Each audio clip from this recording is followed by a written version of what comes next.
pagi yang penuh dengan barakah ini kita akan kongsi tajuk berkaitan dengan keberkatan ataupun kelebihan di dalam bersalawat kepada Nabi Muhammad SAW.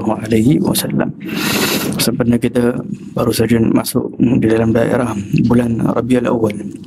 Kita akan masuk dalam bulan Rabiul Awal yang merupakan bulan kelahiran baginda Rasulullah SAW.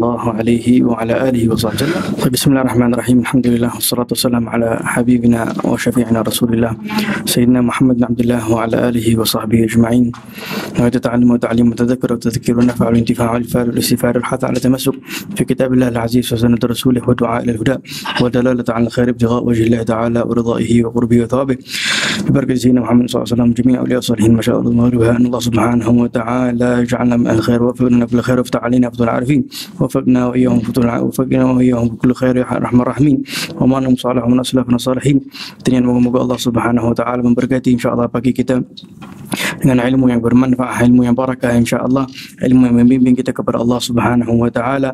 Ila hadratin Nabi al-Fatihah. A'udzu billahi minasyaitonir rajim. Bismillahirrahmanirrahim. Alhamdulillahirabbil alamin arrahmanir rahim maliki yaumiddin iyyaka na'budu wa nasta'in ihdinas mustaqim shiratal ladzina an'amta 'alaihim. Alhamdulillah. Wassalatu wassalamu ala sayyidina wa habibina syafi'ina Rasulillah Sayyidina Muhammad bin Abdullah wa ala alihi wa sahbihi wa man walah wa la hawla wa la quwwata illa billahil aliyyil azim. Alhamdulillah. InsyaAllah sedikit sebanyak pada pagi yang penuh dengan barakah ini kita akan kongsi tajuk berkaitan dengan keberkatan ataupun kelebihan di dalam bersalawat kepada Nabi Muhammad SAW. Sebenarnya kita baru saja masuk di dalam daerah bulan Rabiul Awal. Kita akan masuk dalam bulan Rabiul Awal yang merupakan bulan kelahiran baginda Rasulullah SAW.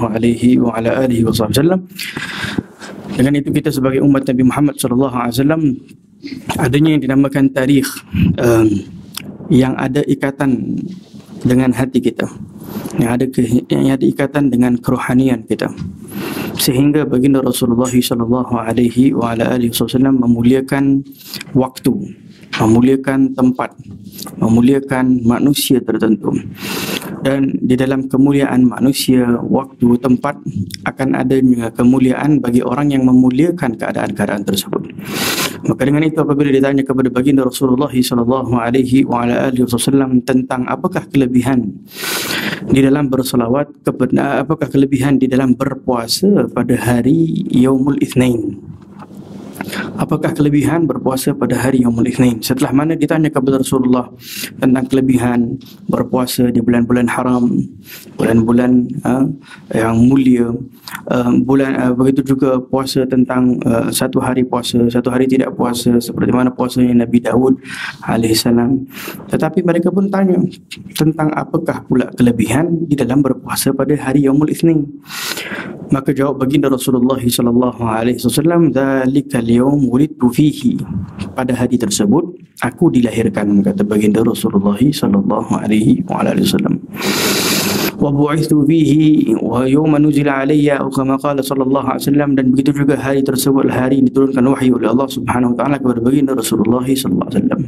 Tetapi kita ingin mengambil seperti mana kata para ulama adalah bagaimana baginda Rasulullah SAW memberitahu tentang Yaumul Itsnain adalah hari kelahiran baginda Rasulullah, sehingga kelahiran baginda Rasulullah mempunyai kedudukan, mempunyai kemuliaan, sehingga baginda Rasulullah menjadikan hari tersebut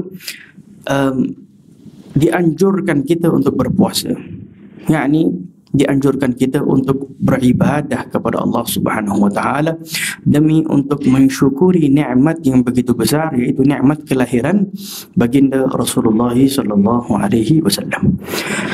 Kalau Rasulullah sallallahu alaihi wasallam sendiri menyambut hari kelahirannya, bukan menyambut seperti kita mungkin potong kek ke apa, tetapi baginda Rasulullah menyambut dengan ibadah, dengan berpuasa, dengan mensyukuri nikmat Allah Subhanahu wa taala lahirkan baginda Rasulullah di atas muka bumi.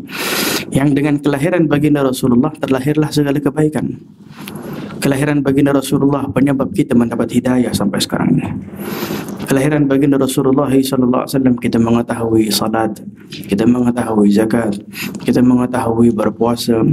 Kelahiran baginda Rasulullah sallallahu alaihi wasallam, kita mengetahui tentang akhlak yang mulia, adab yang mulia.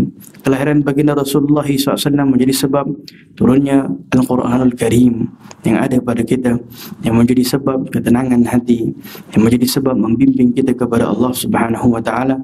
Bermakna segala kebaikan bermula dengan kelahiran baginda Rasulullah sallallahu alaihi wasallam.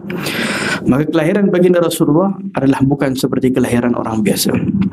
Bahkan kelahiran Rasulullah seperti mana kita sebutkan bahawa ianya adalah merupakan sebab bermulanya segala kebaikan. Bahkan pada hari kelahiran Rasulullah sendiri terjadi perkara-perkara yang menakjubkan. Banyak peristiwa-peristiwa, banyak riwayat menceritakan bagaimana hari kelahiran baginda Rasulullah SAW jatuh seluruh asnam, seluruh berhala yang ada di kawasan Kaabah, semuanya jatuh pada hari kelahiran baginda Rasulullah SAW. Api Faris yang sudah berlama, yang begitu lama tidak terpadam-padam, hari kelahiran Rasulullah padam. Pada hari tersebut juga, waktu baginda dilahirkan, dilihat oleh ibunya bagaimana nur cahaya memenuhi ruang, memenuhi sehingga sampai kepada suatu kawasan yang begitu jauh, sehingga kelihatan di dalam seolah-olah di dalam hadir, di dalam keadaan terjaga, melihat adanya wanita-wanita yang salihah yang menemani ibunya untuk melahirkan baginda Rasulullah sallallahu alaihi wasallam. Sayyidatina Maryam, ibu kepada Nabi Isa bersama saat itu. Begitu juga dengan Sayyidatina Asiyah, isteri Fir'aun, begitu juga pada waktu itu bersama dengan ibu baginda Rasulullah sallallahu alaihi wasallam. Perkara-perkara yang menakjubkan, dilahirkan di dalam keadaan sujud kepada Allah, di dalam keadaan maqtu'us surrah, dalam keadaan tali pusatnya telah terputus, di dalam keadaan sempurna. Bahkan dalam setengah riwayat menyebutkan di dalam keadaan beliau sedang tasyahud, mengangkat jari syahadah kepada Allah Subhanahu wa taala, menunjukkan sesuatu perkara yang luar biasa yang tidak akan terjadi kepada sebarang manusia. Hari kelahiran sendiri dan secara zahir menunjukkan bagaimana perbezaan ataupun kemuliaan yang diberikan oleh Allah Subhanahu wa taala. Dalam masa yang sama, secara maknawi pula, seperti mana kita sebutkan, daripada kebaikan yang tersebar, daripada hidayah yang tersebar dan sebagainya. Sehingga para ulama memberitahu hari kelahiran baginda Rasulullah ini bahkan lebih afdal, lebih mulia daripada malam Lailatul Qadar itu sendiri. Bagaimana? Kata ulama, kerana yang pertama sekali adalah hari kelahiran baginda Rasulullah sallallahu alaihi wasallam lebih mulia daripada hari kelahiran, daripada Lailatul Qadar, kerana yang pertama dilahirkan baginda Rasulullah sallallahu alaihi wasallam. Rasulullah adalah pemberian kepada seluruh alam. Dengan itu disebutkan dalam firman Allah Subhanahu wa taala, "Wa ma arsalnaka illa rahmatan lil alamin." Allah mengutuskan Nabi Muhammad ni rahmat kepada seluruh alam, pemberian kepada seluruh alam, sehingga seluruh makhluk Allah mendapat rahmat Nabi Muhammad sallallahu alaihi wasallam. Dalam masa yang sama, Lailatul Qadar pula adalah pemberian kerana kewujudannya baginda Rasulullah sallallahu alaihi wasallam. Kalau tak ada Rasulullah, bermakna tidak akan ada Ramadan, tidak akan ada Lailatul Qadar pun. Tetapi kemuliaan Nabi Muhammad menjadi sebab adanya Lailatul Qadar. Pemberian daripada Allah disebabkan baginda Rasulullah sallallahu alaihi wasallam. Yang kedua, kata ulama, bagaimana Lailatul Qadar bagaimana hari kelahiran, malam kelahiran baginda Rasulullah lebih mulia daripada Lailatul Qadar? Pada Lailatul Qadar tanazzalul malaikatu warruh, turunnya ramai para malaikat pada malam tersebut. Warruh, bahkan kata ulama turunnya Jibril alaihissalam, seluruh para malaikat dan Jibril. Dibandingkan dengan baginda Rasulullah, sudah tentu Nabi Muhammad lebih mulia daripada seluruh para malaikat. Dengan kehadirannya para malaikat, malam tersebut dimuliakan oleh Allah Subhanahu wa taala. dengan kehadiran Rasulullah sallallahu alaihi wasallam sudah tentu akan memuliakan muka bumi ini, memuliakan hati kita, mencahayakan hati kita dengan kewujudannya baginda Rasulullah sallallahu alaihi wasallam. Maka datangnya para malaikat, malam tersebut mulia. Datangnya Nabi Muhammad, keseluruhan menjadi mulia. Maka dengan itu hari kelahiran Nabi Muhammad, malam kelahiran Nabi Muhammad SAW lebih mulia daripada Lailatul Qadar. Dan yang ketiga, yang ketiga kata ulama adalah Nabi Muhammad sallallahu alaihi wasallam dilahirkan di atas muka bumi ini, sedangkan Lailatul Qadar adalah merupakan pemberian daripada Allah Subhanahu wa taala atas sebab kewujudan baginda Rasulullah sallallahu alaihi wasallam. Yani kata ulama, semuanya ada kaitan besar dengan pemberian daripada Allah Subhanahu wa taala berkat baginda Rasulullah sallallahu alaihi wasallam. Maka dengan itu hadirin hadirat yang dirahmati Allah Subhanahu wa taala, Nabi Muhammad ingin mengajarkan kepada kita bagaimana begitu pentingnya meletakkan di dalam hati kita pengagungan kepada baginda Rasulullah, sehingga segala sesuatu yang ada kaitan dengan Rasulullah itu agung. Sehingga segala sesuatu yang ada kaitan dengan Rasulullah itu agung. Hari kelahiran Rasulullah menjadi agung. Hari kelahiran kita ya biasa saja, tetapi hari kelahiran Rasulullah SAW menjadi agung, sehingga disyariatkan di dalam agama, dianjurkan kita berpuasa pada hari Isnin. Tempat baginda Rasulullah SAW, apa sahaja yang dilakukan oleh Rasulullah SAW, pakaian baginda, jejak langkah baginda, segala yang dibawa oleh baginda Rasulullah, semuanya dimuliakan oleh Allah Subhanahu wa taala. Maka dengan itu, sebagai orang yang beriman kepada Allah, apabila kita mengetahui segala kemuliaan-kemuliaan ini, yang diperlukan daripada kita adalah meletakkan di dalam hati kita pengagungan kepada baginda Rasulullah. Itu yang diperlukan. Dengan itu disebutkan dalam firman Allah Subhanahu wa taala, "Inna arsalnaka syahidan wa mubasyiran wa nadhira." Allah menghantar Nabi Muhammad sallallahu alaihi wasallam, mengutuskan Nabi Muhammad syahidan wa mubasyiran wa nadhira, sebagai bukti, sebagai saksi, wa mubasyiran sebagai yang memberi khabar gembira, wa nadhira yang sebagai memberi peringatan kepada manusia. Dalam masa yang sama, kewujudannya Nabi Muhammad, diutuskan Nabi Muhammad litu'minu billah, agar kalian beriman kepada Allah. Bagaimana kita nak beriman kepada Allah kalau tidak datangnya baginda Rasulullah kepada kita? Kita tidak akan tahu bagaimana cara nak beriman kepada Allah, wala macam mana nak beribadah kepada Allah, wala macam mana nak mengagungkan Allah Subhanahu wa taala. Wa rasulihi, begitu juga beriman kepada Rasulnya. Dengan Allah menghantar dan mengutuskan Nabi Muhammad, menjadi sebab kita mampu untuk beriman kepada Nabi Muhammad sallallahu alaihi wasallam. Dan Allah tidak berhenti di situ. Wa tu'azziru wa tuwaqqiru, kata Allah. Wa tu'azziru wa tuwaqqiru.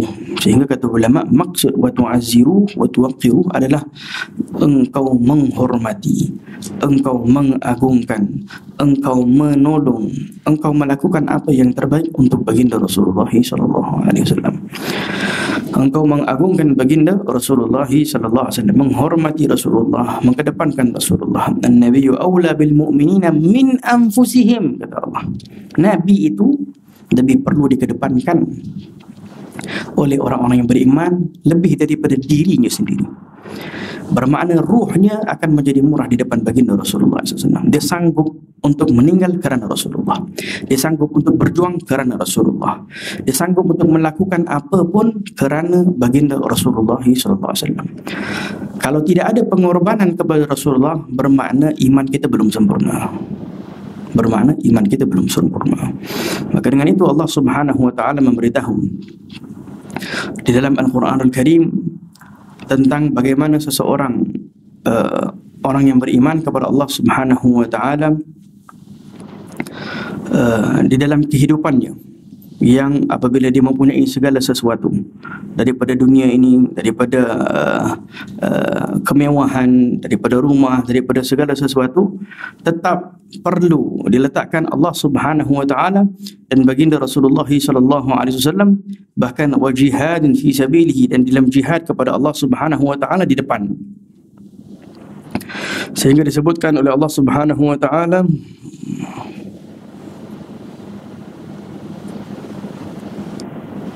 ayat Al-Quran, qul in kana aba'ukum wa abna'ukum wa azwajukum wa ashiratukum. Katalah Allah Subhanahu wa taala memberitahu dalam firman Allah Subhanahu wa taala. Saya pun tak ingat ayatnya. Kena tengok balik ayat. Qul in kana aba'ukum. Ini ayat sangat agung. Bahkan turunnya firman Allah Subhanahu wa taala ini menunjukkan dalil yang begitu besar di dalam bagaimana perlunya kita kedepankan Rasulullah dalam kehidupan kita. Kata Allah Subhanahu wa taala, "Qul in kana aba'ukum wa abna'ukum wa ikhwanukum wa azwajukum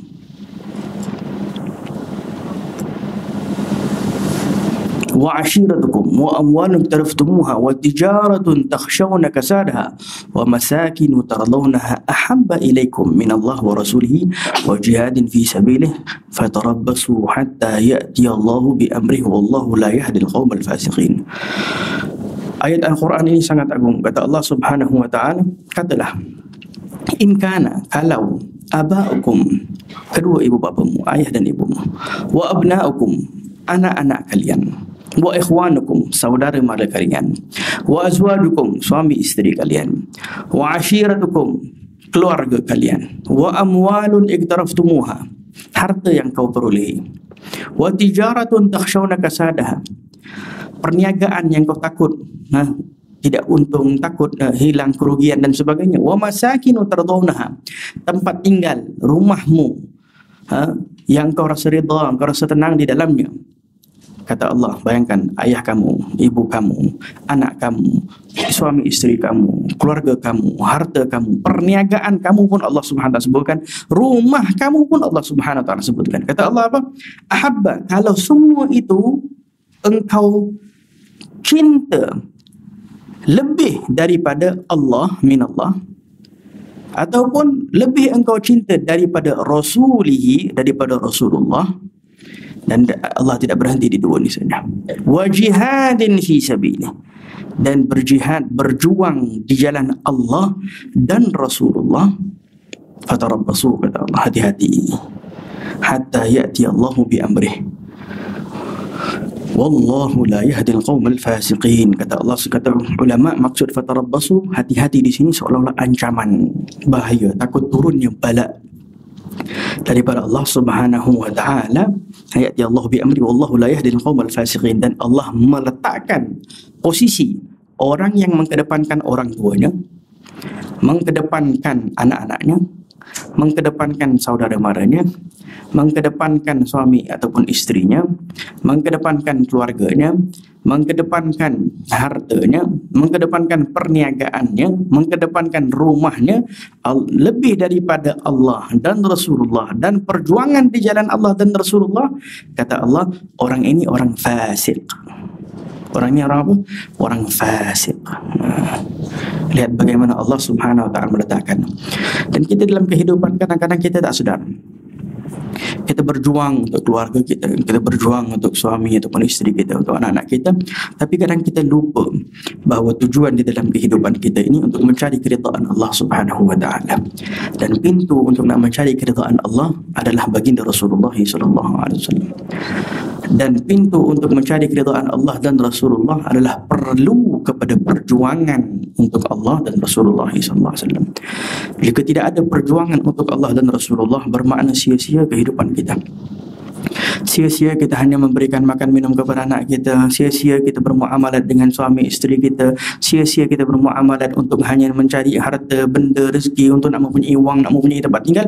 Sia-sia semua itu jika mana tidak kita kedepankan Allah dan Rasulullah dan jihad di jalan Allah dan Rasulullah. Betapa banyak zaman sekarang, keluarga, rumah mewah, suami isteri Masya Allah tunjuk di dalam media seolah-olah kehidupan bahagia itu dan sebagainya, tetapi boleh jadi salat subuh pun tidak pernah, boleh jadi Al-Quran pun tidak pernah dibaca, boleh jadi saling tidak pernah mengingatkan. Isteri tidur tak pernah bangun solat subuh ke, tak pernah solat tidak ditegur, aurat terbuka tidak ditegur, suami mungkin mengambil wang haram tak peduli, yang penting ada kekayaan, yang penting ada harta.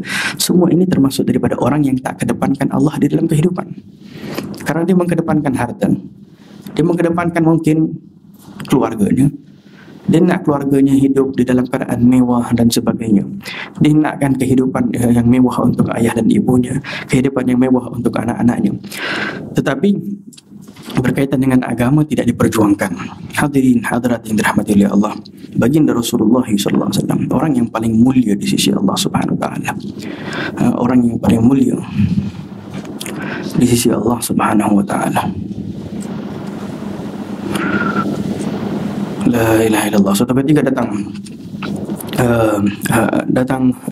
ada orang memberikan pemberian kepada Rasulullah SAW, memberikan pemberian kepada Rasulullah SAW. Sayyidina Rasulullah SAW datang ke rumah Sayyidina Ali, melihat di manakah Sayyidina Ali alaihissalam sedang berada di luar rumah. Ketika itu sedang menolong seorang Yahudi mengambil upah untuk mengambil air daripada telaga. Untuk mengambil air daripada telaga, Nabi Muhammad datang nak mencari cucunya Sayyidina Hasan dengan Sayyidina Husain. Jadi kata Fatimah, puteri baginda Rasulullah, sesungguhnya Sayyidina Hasan dan Sayyidina Husain sedang bersama ayahnya di luar. Maka Rasulullah pun pergi melihat Sayyidina Ali tengah mengambil air daripada telaga, untuk mengambil upah daripada orang Yahudi, iaitu setiap kali mengambil satu air daripada telaga ini, maka dia dapatlah beberapa butir kurma, upah kepada dia menolong si Yahudi ini tadi. Maka sampai Nabi SAW, nak mengajaklah nak balik rumah. Maka Sayyidina Ali beritahu kepada Rasulullah, tunggulah sekejap. Dan dia melihat Sayyidina Hasan dan Sayyidina Husain tengah penuh dengan kurma di tangannya, di mulut tengah makan kurma. Maka Nabi SAW apabila sampai, kata Sayyidina Ali bin Abi Talib kepada Rasulullah, tunggulah sekejap, aku nak mengambil lagi air ni beberapa kali lagi supaya aku dapat kurma. Sesungguhnya dah beberapa hari Fatimah tak makan. Dah beberapa hari Sayyidatina Fatimah, isteri beliau, puteri baginda Rasulullah SAW, tak makan. 1-2 hari dah tak makan. Yakni kehidupan dunia puteri Rasulullah, adakah ada orang yang lebih mulia daripada puteri Rasulullah SAW? Lebih mulia daripada Rasulullah SAW. Kadang hidup sederhana, kadang hidup tak punya apa-apa daripada keduniaan. Tetapi kita bila mana baca riwayat kehidupan Sayyidatina Fatimah, bengkak-bengkak kakinya seperti mana ayahnya di dalam bangunnya tahajud, di dalam berpuasa, di dalam berjuang mengikuti jejak langkah Rasulullah sallallahu alaihi wasallam, mengedepankan Allah dan Rasulullah melebihi daripada segalanya. Bayangkan suatu ketika Sayyidatina Fatimah yang penat dalam rumah tangga, penat dengan anak, dengan nak siapkan rumah itu ini dan sebagainya, maka Sayyidina Ali apabila melihat keadaannya begitu penat, letih dan sebagainya, Sayyidina Ali beritahu, kita minta cuba khadamah, kita minta orang yang boleh berkhidmat, membantu kita, pembantu kepada Rasulullah. Tengah datang ramai ada pemberian-pemberian kepada Rasulullah SAW. Kata Sayyidatina Fatimah, aku malu nak minta kepada Rasulullah. Baiklah, Sayyidina Ali kata, aku pergi minta. Sayyidina Ali pergi, kebetulan tak ada Rasulullah SAW. Maka Sayyidina Ali pun balik. Datang Rasulullah, Sayyidina Aisyah berkata, tadi Sayyidina Ali datang mencari, tak ada Rasulullah pun datang pergi kepada rumah Sayyidina Ali dan Fatimah Az-Zahra. Pergi mengetuk pintu dan masuk ke dalam rumah Sayyidina Fatimah, duduk di atas katil, teman tilamnya mereka duduk bertiga. Dan kata Rasulullah, kenapa? Apa hajat kalian datang? Apa hajat kau datang wahai Ali? Maka dalam keadaan segan, dalam keadaan malu, dan berkata kepada Rasulullah, ya Rasulullah, sesungguhnya kesiannya Fatimah, tangannya pecah-pecah, bengkak, dan itu ini dan sebagainya, penat. Kalaulah boleh diberikan bantu Sayyidatina Fatimah. Maka kata Rasulullah SAW, mahukah kalian aku berikan sesuatu yang lebih afdal daripada pembantu? Tanpa ragu, tanpa nak mengedepankan dunia, tanpa memikirkan apa-apa, kata dia, alhamdulillah, bismillah, lebih baik, lebih mulia. Apa yang diberikan? Iaitu engkau membaca 33 tasbih subhanallah sebelum kau tidur, alhamdulillah 33 kali, Allahu Akbar 33 atau 34 kali.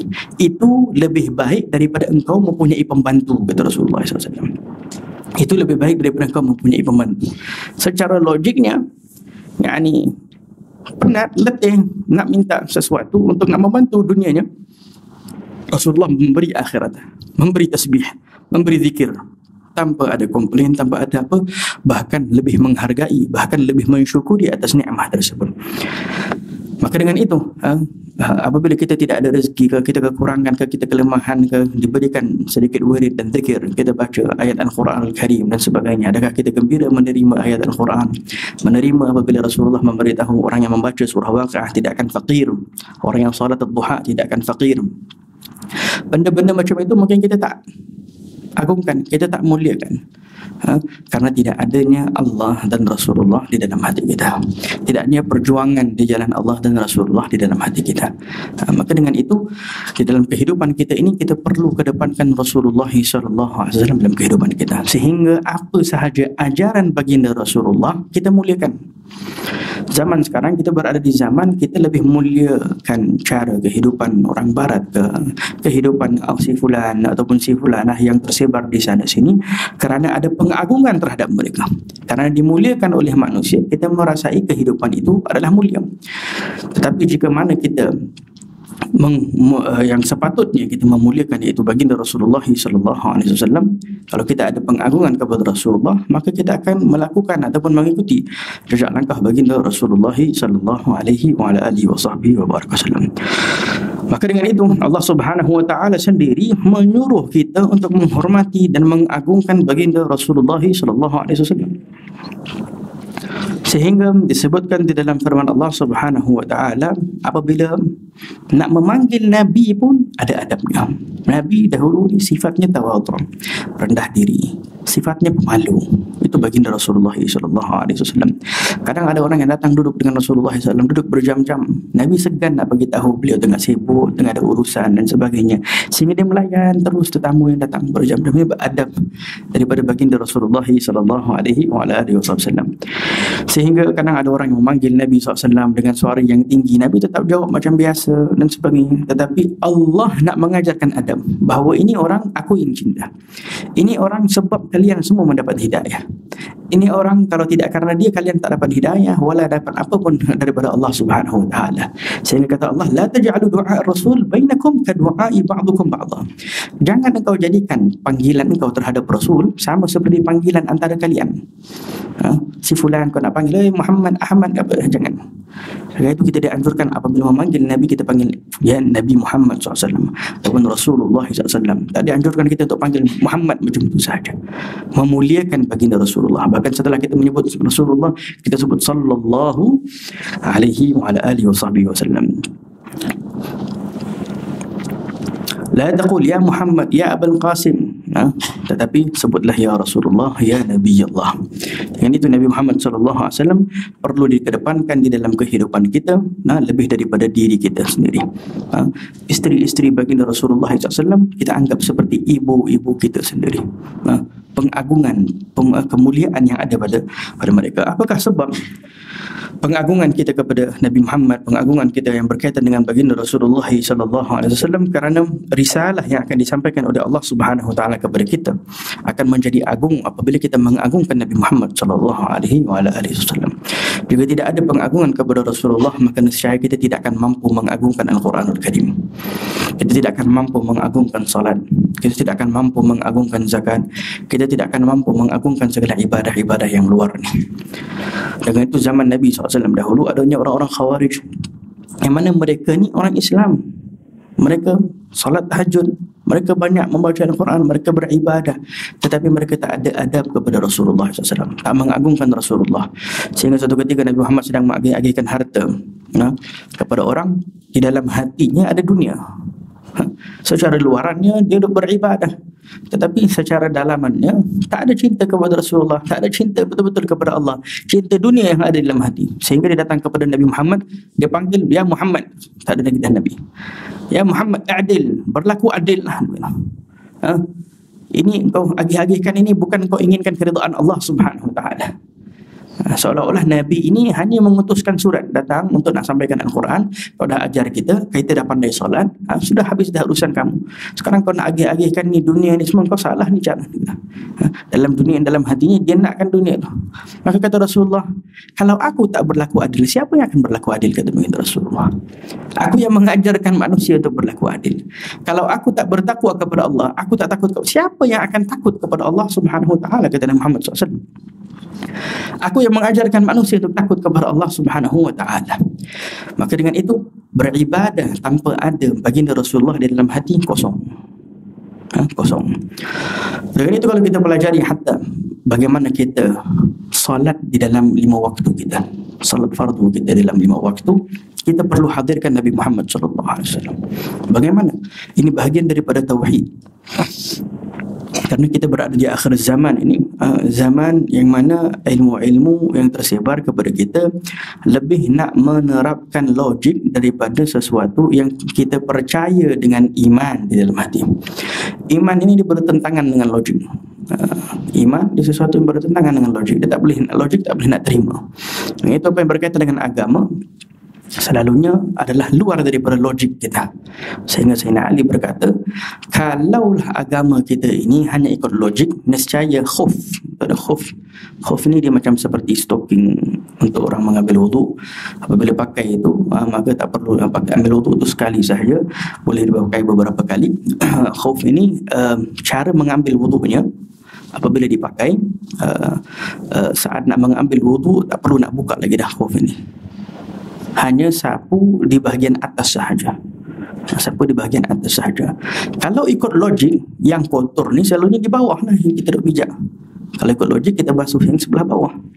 Tetapi dalam agama kita diajarkan kita untuk sapu sebelah atas sahaja. Maka kata Sayyidina Ali, kalau logik ikut sapu bawah, tetapi tak logik. Dan inilah agama kita. Agama kita ini memerlukan kepercayaan sebelum logik kita, memerlukan iman di dalam hati kita. Maka dengan itu kita perlu kedepankan baginda Rasulullah SAW di dalam kehidupan kita agar sempurnanya iman kita kepada Allah Subhanahu Wa Taala. Sehingga disebutkan dalam firman Allah Subhanahu Wa Taala, la yu'minu ahadukum, kalian tidak akan menjadi orang yang beriman kepada Allah Subhanahu Wa Taala hatta akun, sehingga aku ini dijadikan orang yang paling kau cintai, melebihi daripada kedua orang tuamu, melebihi daripada anak-anakmu, lebih daripada seluruh manusia, kata Nabi Muhammad SAW. Jadi Nabi Muhammad terus nak memberitahu kepada kita tentang kepentingan mengagungkan Rasulullah, pengagungan kepada Rasulullah SAW, kecintaan kepada Rasulullah SAW. Sehingga kata Rasulullah SAW, salasun man kunna fihi wajada halawatul iman, kemanisan beriman pun Nabi Muhammad memberitahu ada kaitannya dengan Rasulullah SAW. Kata Rasulullah, 3 perkara kalau ada pada diri kita, nescaya kita akan merasai kemanisan di dalam beriman kepada Allah Subhanahu Wa Taala. Salah satunya adalah mencintai Allah dan Rasulullah melebihi daripada segala sesuatu. Dalam hadis yang sahih, kita perlu mencintai Allah dan Rasulullah melebihi daripada segala sesuatu, syarat. Dan di sini kata ulama, wow, di sini wa rasuluhu, yakni bersama Allah dan Rasul. Dia bukan Allah setelah itu Rasulullah. Zaman sekarang orang kata kita cinta Allah dahulu, yang kedua baru Rasulullah SAW. Tetapi Nabi mengajar tidak, kita cinta Allah dan Rasulullah, kerana tidak bertambahlah cinta kita kepada Rasulullah kecuali bertambah kecintaan kita kepada Allah. Tidak berkurangan cinta kita kepada Rasulullah kecuali berkurangan juga cinta kita kepada Allah Subhanahu Wa Taala. Rasulullah adalah merupakan pintu kita kepada Allah Subhanahu Wa Ta'ala. Yang pertama kata Nabi SAW. Yang kedua, kalau nak merasa kemanisan iman, mencintai seseorang tidak lain kecuali kerana Allah. Dan yang ketiga, kita menjauhi diri kita daripada perbuatan maksiat ataupun kekufuran, seperti mana kita takut untuk dicampakkan kita ke dalam api neraka. 3 perkara menjadi sebab kita merasai kemanisan beriman. Tetapi yang pertama, cinta Allah dan Rasulullah. Di dalam salat kita, yang pertama tadi, kecintaan kepada Allah dan Rasulullah melebihi daripada segalanya. Yang kedua, mencintai seseorang tidak lain kecuali kerana Allah. Nak mencintai kerana Allah ni, hatta kalau kita cinta pasangan kita, Kita boleh cinta kerana Allah, termasuk dalam hadis ini. Tapi kadang-kadang hatta dengan pasangan kita mungkin kita tak cinta kerana Allah, kita mungkin cinta kerana harta ke dan sebagainya. Dengan itu, kalau tidak ada dorongan di dalam rumah untuk melakukan ibadah, untuk saling menegur kerana Allah, untuk saling membina hubungan rumah tangga ini dengan perkara yang diridai oleh Allah, bermakna tak ada cinta kerana Allah di sini. Suami melihat isterinya tak buka aurat, tanpa ada dia rasa cemburu, tanpa dia peduli dan sebagainya, ini bermakna tidak ada hubungan kerana Allah. Mungkin dia inginkan pujian manusia, ingin dipuji isterinya itu ke ataupun suaminya ini ke dan sebagainya. Maka tidak ada kecintaan kerana Allah Subhanahu. Kalau ada cinta kerana Allah Subhanahu Wa Taala, nescaya saling akan mengingati untuk menyelamatkan diri kelak di akhirat, menyelamatkan diri daripada api neraka Allah Subhanahu Wa Taala. Dengan itu kata Nabi Muhammad SAW, rahimallahu rajulan, semoga Allah merahmati. Bayangkan ini doa daripada Nabi, iaitu seorang suami yang bangun malam, dia solat 2 rakaat, lepas tu dia renjiskan sedikit air kepada isterinya untuk bangun tahajud bersama, untuk solat tahajud juga. Dan semoga Allah merahmati isteri, yang boleh jadi isteri pun ada yang bangun awal daripada suami, dia bangun, dia solat 2 rakaat, lepas tu dia renjiskan sedikit air kepada suaminya. Ya, ini renjis tu tak semestinya kita nak kena renjis air, tapi itu perumpama bahawa kita membangunkan suami kita kerana Allah Subhanahu Wa Taala, dirahmati oleh Allah, mendapat rahmat daripada Allah. Doa daripada Nabi Muhammad sallallahu alaihi wa ala alihi wasallam nak menunjukkan bahawa inilah tujuan adanya rumah tangga, untuk saling mendorong melakukan kebaikan bersama, saling mendorong ke arah Allah Subhanahu Wa Taala. Kerana cinta yang kerana Allah akan saling mendorong kerana Allah. Tetapi kalau tak ada cinta kerana Allah, dia tak akan mendorong ke arah Allah. Kalau ada cinta kerana dunia, dia mendorong ke arah dunia lah. Dia support ke arah dunia, ke depan itu, ke depan ini dan sebagainya. Solat dan sebagainya itu tak apa, terletak tepi. Yang penting dunia dulu, kerana ada cinta dunia dalam hati dia. Kalau ada cinta kedudukan dalam hatinya, dia akan saling mendorong ke arah kedudukan pula. Nakkan pangkat di hadapan manusia, nakkan pujian dan sebagainya. Dia bergantung kepada apa yang ada di dalam hati kita. Dengan itu, kalau ada Allah dan Rasulullah di dalam hati kita, kita akan hidupkan sunnah Nabi Muhammad SAW dalam rumah kita. Kita akan hidupkan perkara-perkara yang diridai oleh Allah Subhanahu Wa Taala. Dengan itu disyaratkan nak merasai kelazatan iman, kemanisan beriman yang merupakan, kata ulama, kemanisan iman ini lebih lazat daripada segala sesuatu yang ada di atas muka bumi. Bermakna kalau kita kadang-kadang nak hidup mewah kerana nak merasai kelazatan dunia, kelazatan dunia nak dibandingkan dengan kemanisan iman, jauh. Kelazatan pergilah mana-mana, nak travel ke, kemanisan sana ke, kemanisan makan minum ke dan sebagainya, semua tak boleh nak dibandingkan dengan kemanisan beriman kepada Allah SWT. Para wali min awliyaillah, orang salihin, kita tahu kenapa mereka sanggup hidup di dalam keadaan miskin, ada yang hidup dalam keadaan susah, ada yang hidup di dalam keadaan kaya. Mereka ini tak terikat kepada dunia. Dunia tak merosakkan kehidupan mereka, harta tak mengkontrol kehidupan mereka. Ada harta, alhamdulillah, tak ada harta pun sama sahaja. Kerana bagi mereka yang penting itu apa? Sehingga ada yang di antara mereka, para wali, berkata, yang menyedihkan aku kalau dah datang waktu pagi, dia cakap. Pasal waktu malam tu aku rasa kelazatan di dalam bermunajat kepada Allah Subhanahu Wa Taala. Waktu tengah-tengah hajud tu, itu waktu paling lazat bagi mereka. Kerana waktu tu adalah waktu mereka sedang mencurhat antara mereka dengan Allah Subhanahu Wa Taala. Itu waktu khusus, tak ada orang boleh kacau. Itu waktu yang mana Allah Subhanahu Wa Taala nak menurunkan rahmahnya, nak memberikan segala pemberian. Ini dalam hadis yang kita baca, kata Rasulullah SAW, sepertiga di akhir malam Allah Subhanahu Wa Taala akan turun kepada langit dunia. Maknanya Allah punya rahmat khusus Allah turunkan di akhir lail, sehingga ada seruan daripada Allah Subhanahu Wa Taala. Seruan itu berkata, di manakah orang yang meminta pengampunan? Nah, ni sekarang aku nak mengampuni dosanya. Di manakah orang yang nak bertaubat? Nah, ni sekarang aku nak bertaubat, aku nak memberikan dia taubat. Di manakah orang mempunyai hajat? Hajat dunia ke, hajat akhirah ke? Nah, ni sekarang waktunya. Kita kalau mengagungkan raja bagi tahu, nah, pukul 3 kumpul. Siapa yang ada kesalahan aku ampunkan, siapa yang ada hajat dunia aku khalas beratur. Mungkin daripada sebelum pukul 3 lagi, berhari-hari sudah orang dah beratur. Sebelum subuh apa semua orang dah beratur. Karena ada pengagungan kepada, kita rasa bahawa raja ini berkuasa. Tapi Allah Subhanahu Wa Taala raja segala raja.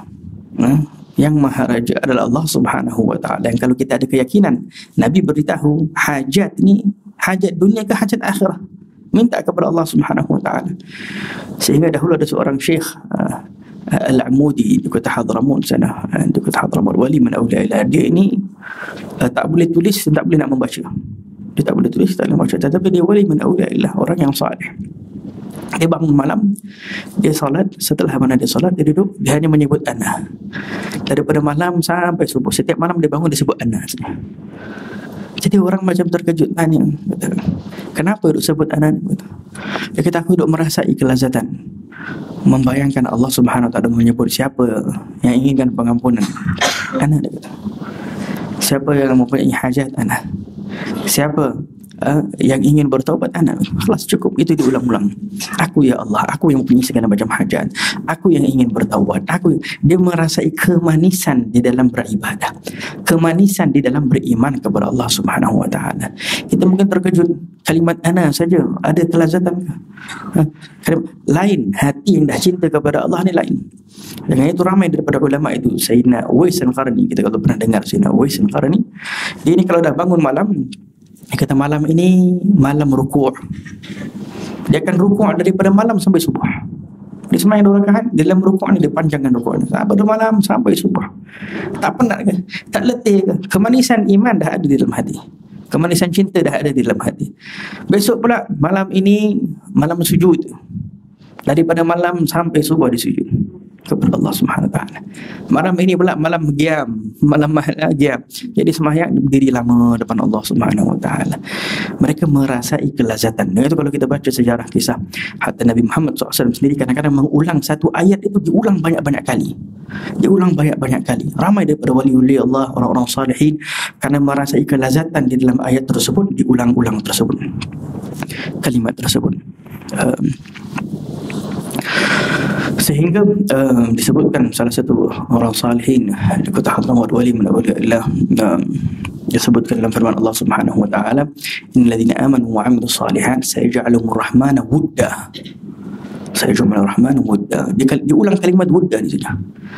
Diulang daripada malam sampai subuh dengan kalimat wudda, wudda, wudda, wudda, wudda. Sampai orang terkejut, tanya ni orang alim saleh, wahai imam, kau membaca sebuah ayat, lepas tu kau berhenti di kalimat wud, satu kalimat ni kau ulang-ulang daripada malam sampai subuh. Kenapa begitu? Innal ladzina amanu, orang yang beriman, wa 'amilus shalihat, dan beramal amalan yang saleh, sayaj'aluhur rahman wudda. Allah akan menjadikan dia ini dicintai. Wudda. Allah akan mencintai dia dan dia akan merasai kecintaannya kepada Allah.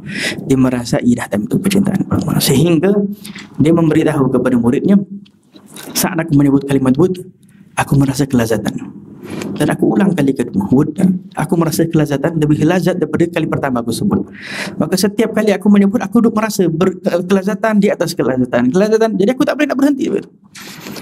Kelazatan beriman kepada Allah Subhanahu wa taala membuahkan hati tersebut merasai. Dan kelazatan ini tak boleh dibeli dengan harta, tetapi ianya adalah pintu yang terbuka kepada sesiapa sahaja. Inilah pemberian ataupun rahmat Allah Subhanahu wa taala. Allah tak menzalimi sesiapa. Jangan kita cemburu kerana si fulan mempunyai harta. Jangan kita cemburu kerana si fulan mempunyai kenderaan itu ke ini kan, sebab yang perlu kita cemburu, yang diajarkan adalah apabila kalau kita tak mempunyai ini. Sekarang orang salihin mempunyai ini, kita tak mempunyai ini. Ini yang perlu kita cemburu. Dengan itu Nabi SAW menyebutkan, apabila berkaitan dengan dunia, pandang orang yang di bawahmu. Nak belajar jadi orang yang bersabar dan bersyukur, kata Nabi, nak menjadi orang yang bersabar dan bersyukur, apabila berkaitan dengan dunia, pandang orang yang di bawahmu. Sentiasa pandang orang yang di bawahmu. Apa yang aku ada, alhamdulillah. Ada orang tak mempunyai apa-apa. Aku tak punya apa-apa, alhamdulillah, masih ada tangan, masih ada mata. Ada orang buta, ada orang cacat, ada orang itu, alhamdulillah masih ada. Sentiasa pandang orang yang berada di bawahmu. Tetapi apabila berkaitan dengan agama, kata Nabi Muhammad SAW, pandang orang yang berada di atasmu, agar engkau menjadi orang yang bersabar dan bersyukur. Pandang di orang di atasmu, sehingga jangan kita bangga, Allah baru salat 2 rakaat, baru hadir 1-2 majlis ilmu, jangan kita ada bangga. Sayyidatina Rabi'ah Adawiyah salat 1000 rakaat setiap malam. Jangan kita nak bangga kita baru solat berapa rakaat. Sentiasa kita pandang. Jadi kita sentiasa merasa penuh dengan kekurangan. Walaupun kita dah banyak ibadah, kita masih rasa penuh kekurangan, masih rasa penuh kelemahan, masih rasa perlu kepada Allah Subhanahu wa taala, masih rasa perlu kepada Rasulullah sallallahu alaihi wa ala alihi wasallam. Maka dengan itu, yang kedua adalah mencintai seseorang tidak lain kecuali kerana Allah Subhanahu Wa Taala. Yang ketiga kata ulama adalah perlunya mempunyai sifat takut terhadap perkara yang menjadi sebab kemurkaan Allah.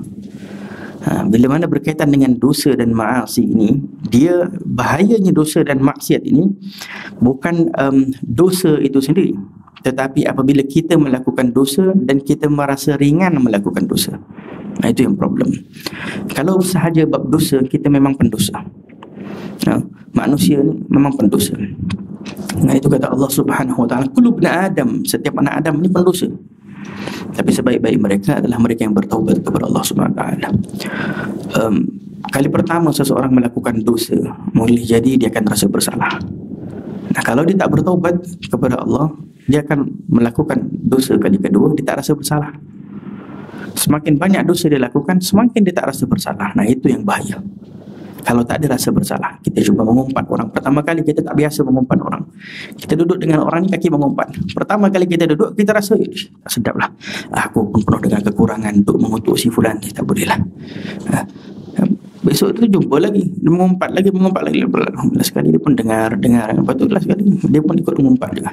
Kau tak tahu sekarang si fulan lah, gosip baru datang. Jadi dia rasa tak bersalah. Bila dah tak rasa bersalah, itu yang bahaya. Kerana kalau dah rasa tak bersalah, nak bertaubat balik ni susah, jadi berat. Dengan itu apabila kata Nabi SAW, nak merasai kelazatan beriman, kena ada rasa takut melakukan dosa, takut kekufuran, takut melakukan benda yang menyampaikan kita kepada kekufuran, takut nak melakukan perbuatan dosa, seolah-olah takutnya kita nak dicampakkan ke dalam api neraka. Itu tujuan adanya tentang peringatan tentang neraka dan sebagainya. Bukan Allah nak masukkan kita ke dalam neraka, supaya just peringatan kepada kita, supaya kita takut nak buat dosa, supaya kita takut nak melakukan. Seperti kita pergi doktor, kalau kita dah ada penyakit, kita ada kencing manis, bahagian daripada doktor ni sayang dekat kita, kesian kepada kita. Doktor ni cakap, kalau kau tetap makan benda yang manis, nanti terpaksa potong kaki. Benda tu peringatan yang menakutkan, tetapi hakikatnya adalah kerana doktor tu kasihan ataupun sayang kepada kita. Maha suci Allah Subhanahu yang sayang kepada hamba-hambanya, yang tak mahu hambanya masuk ke dalam neraka. Sehingga kata Allah, jangan dekat kepada dosa, jangan dekat kepada maasi, jangan dekat kepada perkara-perkara yang haram ini.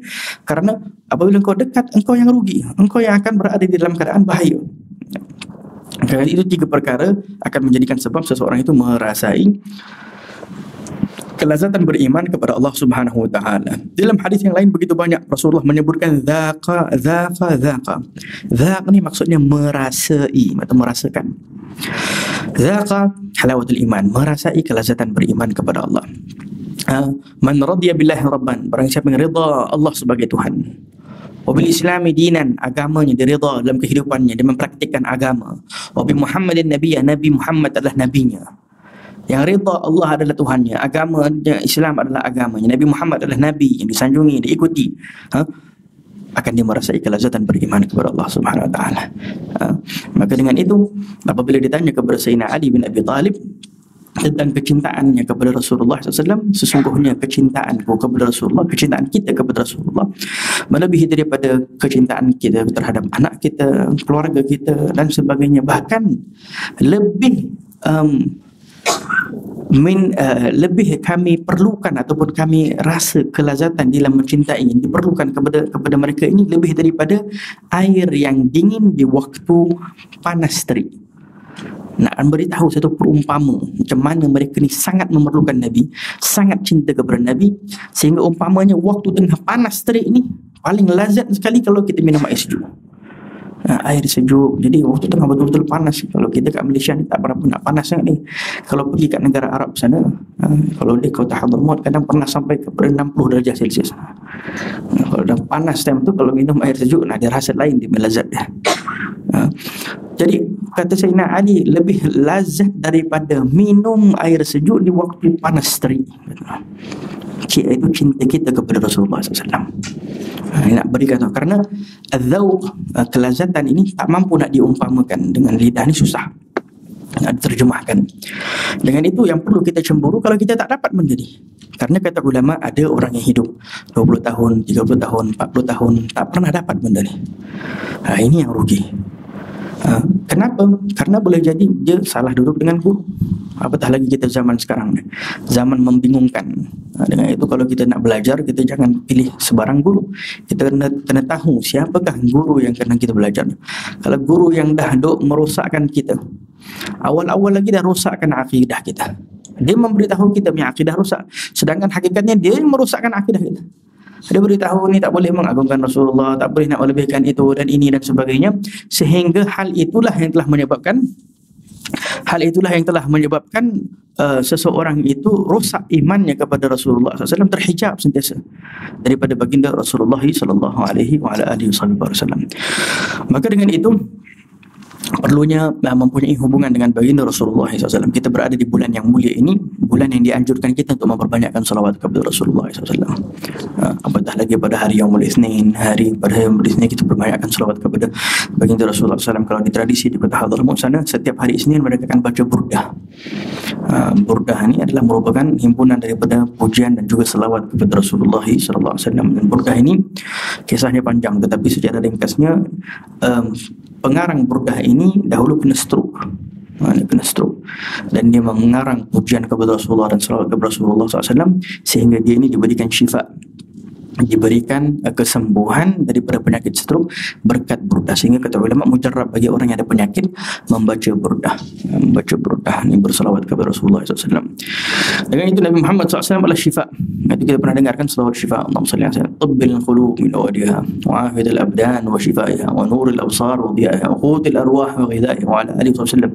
Allahumma salli ala sayyidina Muhammad tibbil qulub, doktor kepada hati Nabi Muhammad SAW, wa dawaiha, ubat kepada hati, wa afidil abdan, Nabi Muhammad SAW, salawat kepada Muhammad SAW, afiah kepada jasad badan kita, afiyatul abdan wa shifaiha, dan akan menyembuhkan segala penyakit yang ada di badan kita, wa nuril absar wa diyaiha, yang akan memberikan keterangan, memberikan cahaya kepada absar, kepada mata ataupun hati kita, dan cahaya kepadanya, wa nuril absar wa qutil arwah, ulama menambahkan ini, qutil arwah, makanan kepada ruh, wa ghidaiha, dan minuman kepada ruh, wa ala alihi wa sahbihi wasallim. Itu salawat kepada Nabi Muhammad sallallahu alaihi wa ala alihi wa sahbihi wa baraka wasallam. Maka dengan itu hadirin hadirat yang dirahmati Allah Subhanahu wa taala, Nabi SAW memberitahu orang yang bakhil.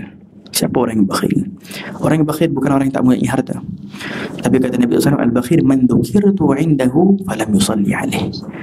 Orang yang bakhil adalah orang yang apabila bersalawat kepada aku, dia tidak bila disebutkan nama aku, dia tidak bersalawat kepada aku, kata baginda Rasulullah SAW. Dengan itu, setiap kali kita menyebut nama Nabi Muhammad, nak melatihkan hati kita untuk mengagungkan Rasulullah, sebut sallallahu alaihi wasallam, ataupun kita sebut Allahumma salli alaihi wa ala alihi. Kalau kita pergi di kota Hadramaut, tempat-tempat negara Arab yang banyak muhibbin, banyak orang yang cinta Rasulullah, sebut saja Nabi Muhammad masing-masing, Allahumma salli alaihi wa ala alihi. Kalau di kota Hadramaut begitu. Kalau disebutkan ataupun di Mesir disebutkan Nabi Muhammad, Allahumma salli, ramai-ramai yang disebut, supaya nak melatihkan hati kita sentiasa mengagungkan Rasulullah sallallahu alaihi wa ala alihi wa sahbihi wa sallam.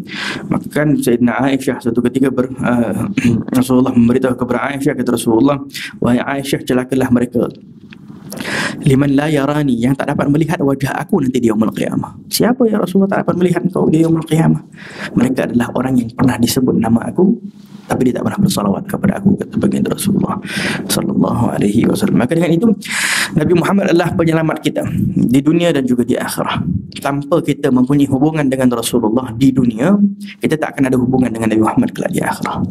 Maka di dunia ini kesempatan untuk kita membina hubungan kita dengan Rasulullah SAW, baik melalui mempelajari ilmu yang diajar oleh Rasulullah, baik melalui memperbanyakkan salawat kepada Nabi Muhammad sallallahu alaihi wasallam, baik melalui mengikuti jejak langkah Rasulullah sallallahu alaihi wasallam. Apa sahaja yang kita boleh berjuang untuk Rasulullah, kita kedepankan. Karena dalam perjuangan kita terhadap Rasulullah SAW adalah penyebab cinta Allah Subhanahu wa taala. Dengan itu sebagai dalam firman Allah, "Qul in kuntum tuhibbun Allah." Katalah, kalau kau mengaku kau cinta kepada Allah, fattabi'uni, ikut jejak langkah Rasulullah SAW. Hasil natijahnya apa? Allah yuhibbukumullah. Allah akan cinta kepada kalian. Allah akan cinta kepada kita apabila kita mengikuti jejak langkah Rasulullah sallallahu alaihi wasallam. Yang paling berkesan di dalam menghidupkan hati mencintai Rasulullah adalah memperbanyakkan selawat kepada Muhammad SAW. Kalau kita ni jenis malas nak menuntut ilmu, malas nak beribadah, kata ulama, perbanyakkan selawat kepada Muhammad SAW. Karena apabila kita mengagungkan sesuatu, kita mencintai sesuatu, kita akan memperbanyakkan menyebut tentangnya. Kalau kita ni, dengan itu kalau banyak camp motivasi, zaman sekarang ni semakin banyak lagi motivasi dan sebagainya. Mereka nak arahkan kita ke arah dunia. Kalau nak buat bisnes, kalau nak berjaya, kalau nak ini, sentiasa kena ingat kita punya tujuan nak pergi mana. Sampai ada setengah tu motivation tu, dia kata, kau nakkan rumah mewah, ambil gambar rumah mewah, letak di dalam dompet kamu. Setiap hari kau buka, kau tengok je. Supaya motivate dia cakap. Nak kenderaan mewah, buka letak setiap hari tengok. Nak exercise ke apa, ambil satu, nampak yang cantik badannya ke apakah, biar jadi motivation sentiasa. Kenapa? Karena benda itu sentiasa mengingatkan kita. Karena kita manusia, secara tabiat hal kita ni pelupa. Jadi salah satu perkara yang akan mengingatkan kita kepada Rasulullah sendiri adalah salawat kepada Muhammad SAW. Daripada pagi hari kita memperbanyakkan salawat kepada Rasulullah SAW, tengah hari kita memperbanyakkan salawat kepada Rasulullah SAW, malam sambil berjalan kita memperbanyakkan salawat kepada Muhammad SAW. Bahkan salawat kepada Muhammad ada pemberian lagi. Natijahnya di dunia sebelum akhirah. Kan ada satu orang datang kepada Rasulullah, "Ya Rasulullah, berbanyak aku nak bersalawat kepada engkau." Sampai di akhir kata dia, setengah daripada waktu aku, separuh daripada waktu aku, keseluruhan waktu aku. Nabi tak kata bid'ah, Nabi tak kata tak betul. Nabi kata, kalau lebih banyak kau berlakukan bersalawat kepada aku, lebih bagus untuk engkau, kata Nabi SAW. Seolah-olah ada kelebihan dan kebaikan untuk kamu. Sehingga kemuncak daripadanya, kata Rasulullah SAW, "Idzan tukfa hammuka wa yughfaru dhanbuk." Nah, dua. Ya Rasulullah, aku jadikan keseluruhan waktu aku bersalawat kepadamu, ya Rasulullah. Yani waktu solat aku solat, habis solat terus aku bersalawat kepada Muhammad SAW. Waktu Al-Quran, habis Al-Quran terus bersalawat kepada Muhammad SAW. Kata Rasulullah SAW, kalau begitu, idan tukfa hammuk, penyakit depres akan hilang, kata Nabi. Nabi dah beritahu. Nah, sekarang macam-macam depression. Orang stres, depres, alham ni stres, depression, murung dan sebagainya, kesedihan yang tak tentu pasal ni semua akan hilang, kata Nabi SAW, dengan memperbanyakkan salawat. Ini ubat di dunia dah. Wa yughfaru dhanbuk, dan dapat pengampunan pula lagi daripada Allah Subhanahu wa taala. Bukan sahaja itu, orang yang memperbanyakkan salawat kepada Muhammad SAW, kata Nabi, kelak di akhir orang yang paling dekat dengan aku, orang yang memperbanyakkan salawat kepada Nabi Muhammad sallallahu alaihi wasallam. Bahkan bukan sahaja itu, orang yang memperbanyakkan salawat kepada Muhammad SAW, kalau hatinya bersih, pemberian daripada Allah, Allah boleh memberikan dia harta anugerah untuk melihat wajah Nabi Muhammad di dalam mimpinya. Pemberian daripada Allah Subhanahu wa taala, karena Nabi Muhammad menyebutkan, "Man ra'ani fil manam." Sesiapa yang melihat aku di dalam mimpi, faqad ra'ani haqqan. Dia betul-betul melihat aku, kata Nabi Muhammad. Karena syaitan tak boleh nak menyerupai aku. Tapi kalau kita nak melihat Nabi Muhammad SAW, kita jangan pergi duk cerita dekat orang kita melihat Nabi Muhammad SAW. Kata ulama, kalau kita duk pergi duk cerita dekat orang, masuklah riak, masuk bangga, lama-lama tak dapat lagi dah. Tak dapat lagi dah kelebihan tu. Jadi kalau nak kelebihan tu, kena banyak tawadhu, rendah diri, jujur. Karena zaman sekarang pula zaman orang suka menipu. Orang masing-masing mengaku melihat Nabi lah, itu ini, bahkan mengaku jadi wali pun ada. Macam-macam pengakuan. Kalau wali, dia tak akan mengaku dirinya wali Allah. Tapi kalau dia dah mengaku diri dia, aku ni sebetulnya wali Allah, itu syaitan. Itu bukan wali Allah, teman. Siapa yang mengaku dirinya wali, nah itulah bukan wali. Nah, itu kata ulama, siapa yang mengaku dirinya berilmu, dialah orang yang jahil. Orang mengaku dirinya ahli syurga, saya ni ahli syurga, dah cukup dah, insya-Allah. Bila dia cakap dah cukup dah, itu bermakna tak cukup lagi tu. Maka dengan itu kita senantiasa tak cukup kepada Rasulullah SAW. Masih kurang apa yang kita lakukan dalam kehidupan kita terhadap Rasulullah SAW. Apa yang Rasulullah lakukan terhadap kita, tak mampu kita nak balas. Tak mampu kita nak balas kehidupan yang Nabi berikan kepada kita, kesejahteraan dalam rumah tangga kita, akhlak, adab, salat, perenang hati, ini semua ini pemberian daripada Rasulullah SAW. Pemberian daripada Allah melalui Nabi Muhammad. Bermakna kalau tak ada Rasulullah, kita tak boleh nak hidup bahagia. Bayangkan kalau seseorang membantu kita, kalau tak kerana dia, kita mungkin tak boleh nak makan, tak boleh nak minum. Kalau tak kerana Rasulullah, kita tak akan masuk ke dalam syurga Allah, tak akan hidup bahagia di dunia dan akhirat. Patutnya kita lebih sedih di dalam kita tak mampu nak membalas jasa baik Rasulullah SAW. Kita sedih sentiasa kerana masih kekurangan kita dalam membalas jasa baik Nabi Muhammad SAW, sehingga kita mampu nak mengalirkan air mata apabila kita bersalawat kepada Muhammad SAW. Nak merasai, ya Allah, betapa engkau banyak membantu aku ya Rasulullah. Bahkan nanti kelak di akhirat lagi, belum lagi ini di dunia dah diberikan kebahagiaan, ajar kita Al-Quranul Karim dan sebagainya. Semua berkat Nabi Muhammad.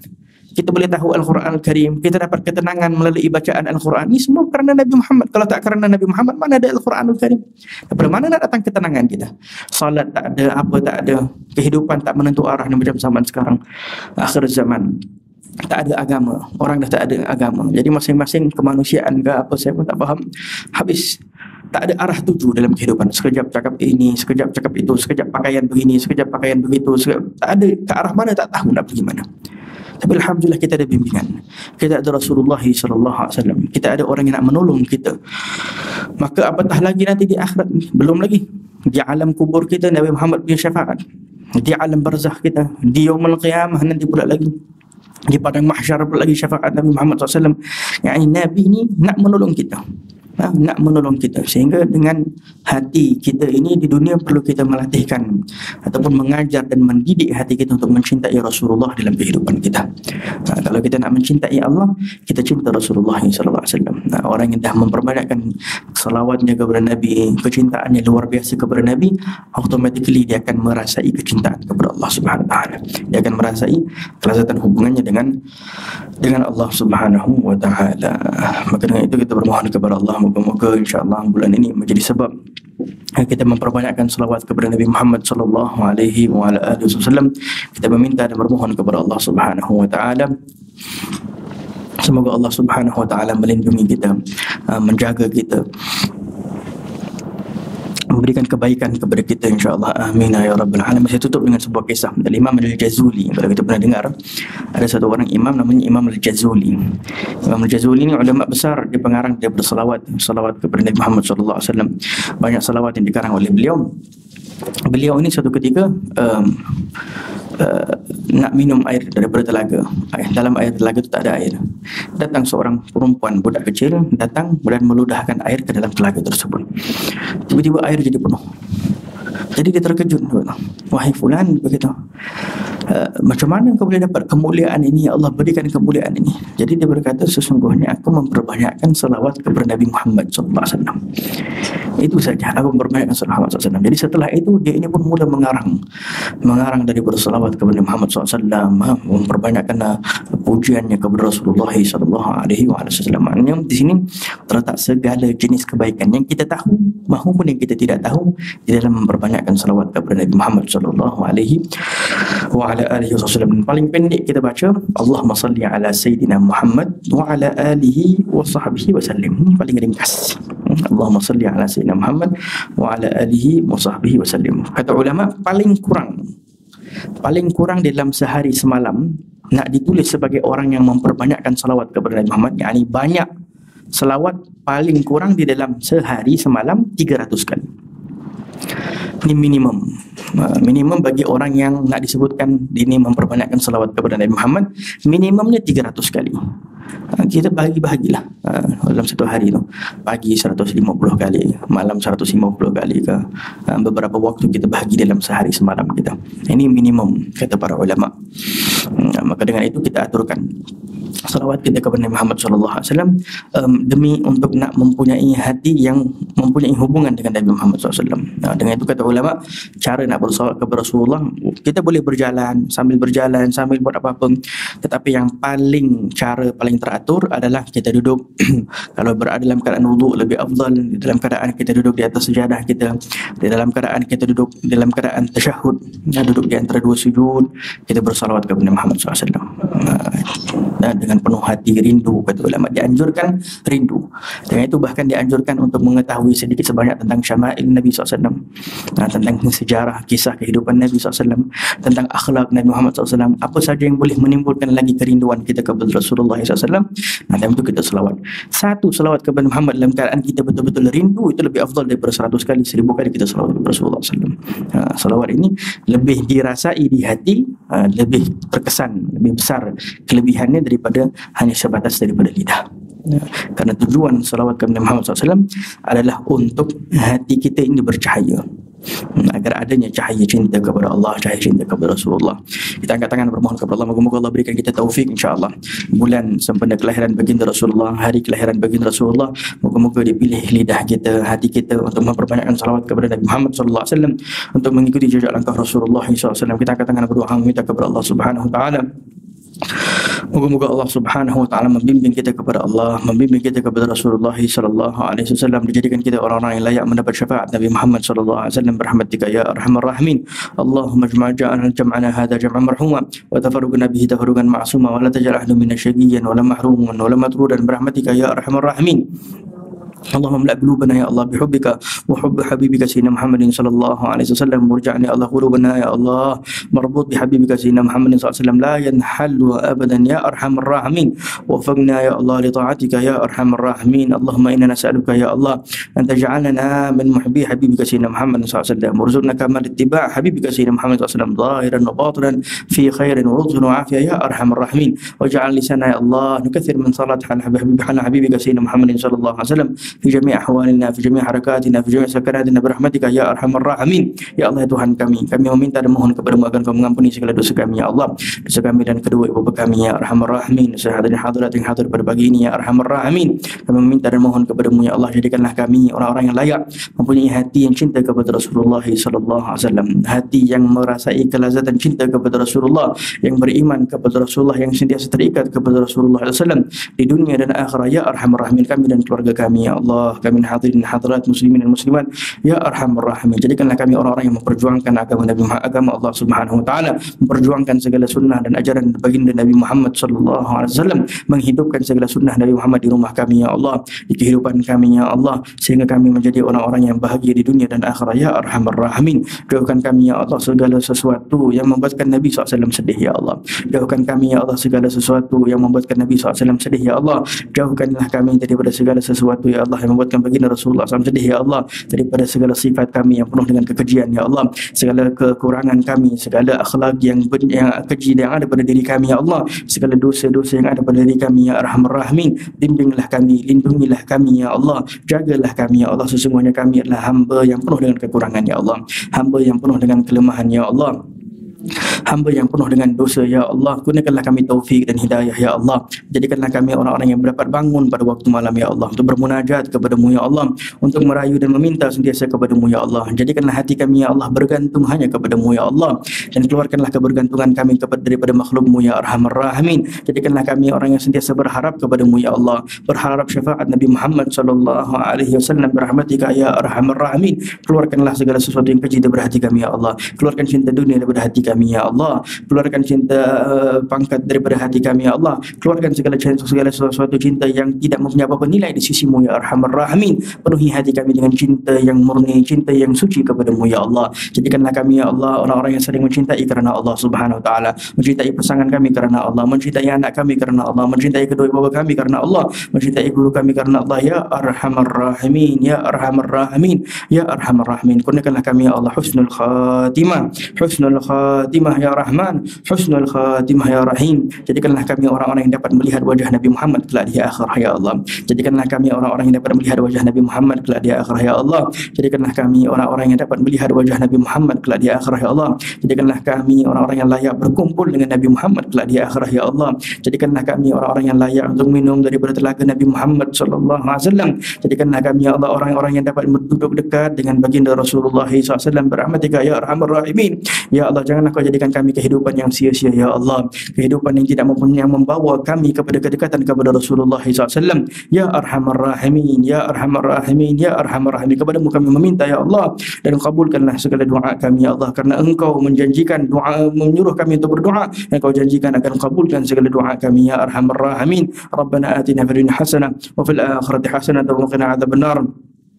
وصلى الله على سيدنا محمد وعلى آله وصحبه وبارك وسلم والحمد لله رب العالمين بسر الفاتحة. أعوذ بالله من الشيطان الرجيم. بسم الله الرحمن الرحيم. الحمد لله رب العالمين الرحمن الرحيم مالك يوم الدين إياك نعبد وإياك نستعين اهدنا الصراط المستقيم صراط الذين. Kita doakan juga insya-Allah kepada yang baru meninggal pagi ini, almarhum Puan Busimah binti Ahmad. Allah yaghfir laha warhamha wa yadkhilha al-jannah wa Allah subhanahu yaghfir dhunubaha wa yastur uyubaha wa Allah subhanahu wa ta'ala yaj'alha min ahli jannah birahmatika ya arhamar rahimin. Moga Allah mengampuni segala dosanya, merahmati ruhnya insya-Allah, dan dikumpulkan bersama orang-orang yang saleh ya arhamar rahimin fi khair wa afiyah. Al-Fatihah. A'udzubillahi minasyaitonir rajim. Bismillahirrahmanirrahim. Alhamdulillah rabbil alamin arrahmanir rahim maliki yaumiddin iyyaka na'budu wa iyyaka nasta'in. Dan kita doakan juga moga-moga sentiasa insyaallah istiqamah orang insyaallah muslimat yang hadir di majlis-majlis ilmu, diberkati oleh Allah insyaallah segala usaha Kak Salwa insyaallah mengaturkan insyaallah, moga-moga Allah Subhanahu wa taala berkati kehidupan beliau insyaallah dan keluarga beliau insyaallah, dan dijadikan semua yang hadir moga-moga insyaallah mendapat pemberian keberkatan daripada Allah, rahmat daripada Allah Subhanahu wa taala, dan berkati Allah masjid ini insyaallah dijadikan insyaallah kita orang-orang yang berjaya di dunia dan akhirat fi khairun wa afiyah. Al-Fatihah. صراط الذين أنعمت عليهم. تقبل الله منا ومنكم تقبل يا كريم.